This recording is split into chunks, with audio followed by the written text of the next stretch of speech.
Well, quietly over the last few days, and I've been helping this group out. The group is called the New Federal State of China. They have been walking the halls of Congress, trying to get members of Congress to sign on to a letter to go to the Judiciary Committee and Jim Jordan to urge him to investigate China's ties into the federal government.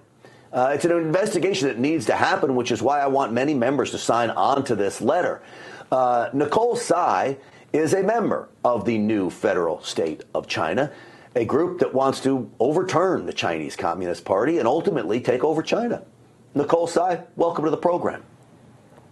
Hi, Grant. Thank you for having me. It's so great to be here. Well, it's so great to talk to you, and I want everyone to know you're an American citizen now, but you weren't always. You escaped China. You were in Tiananmen Square during that protest that we all watched with wide eyes open, and yet you come here. Tell me about the New Federal State of China and how important this mission is of yours.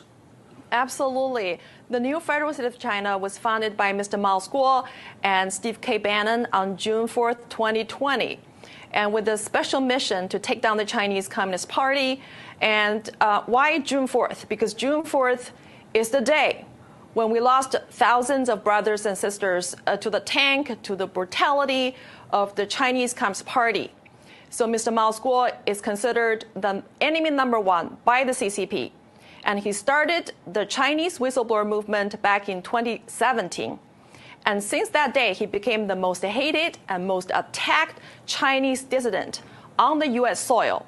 The CCP has bought out many American mainstream media to attack him, to slander him, and the social media has been deplatformed, and he still didn't have an account on Twitter.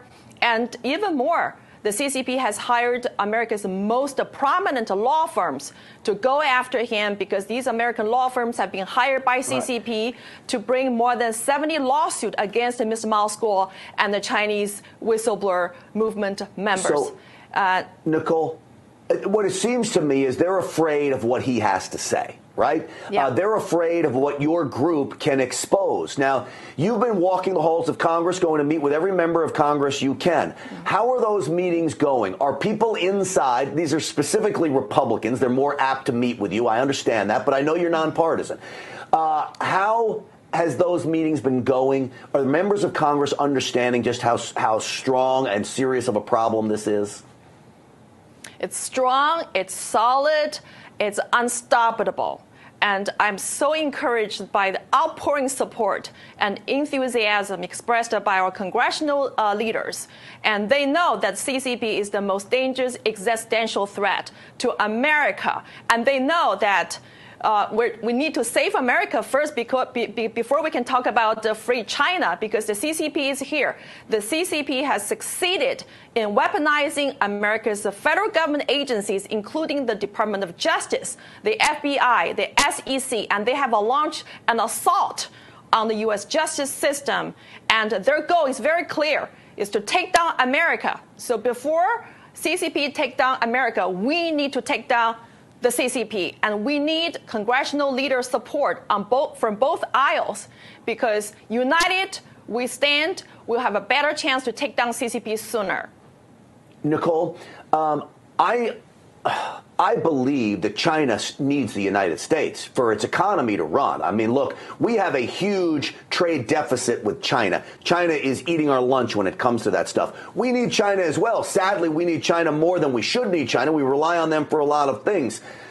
War would not be in the best interest of either country. So when you say China wants to destroy America, can they financially afford the destruction of America? What would that do to China? China needs America as much as America needs China from an economic standpoint.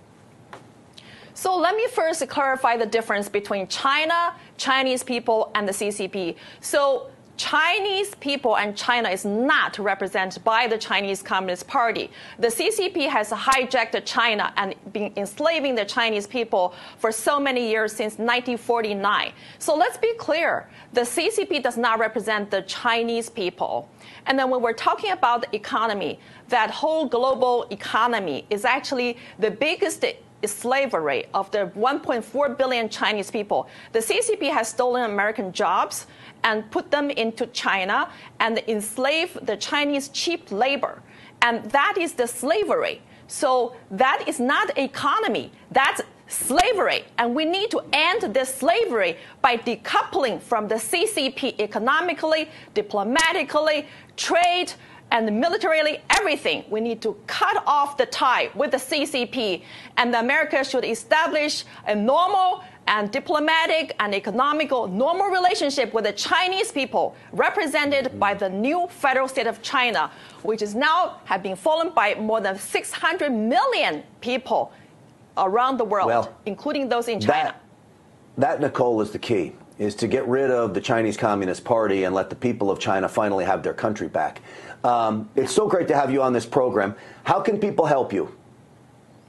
I would encourage everybody who's watching this show to call your congressman and ask them to sign on the Dear Colleague letter, which we have submitted to several congressional leaders. That letter is addressed to Jim Jordan, the chairman of the Select Subcommittee on the Weaponization of the Federal Government.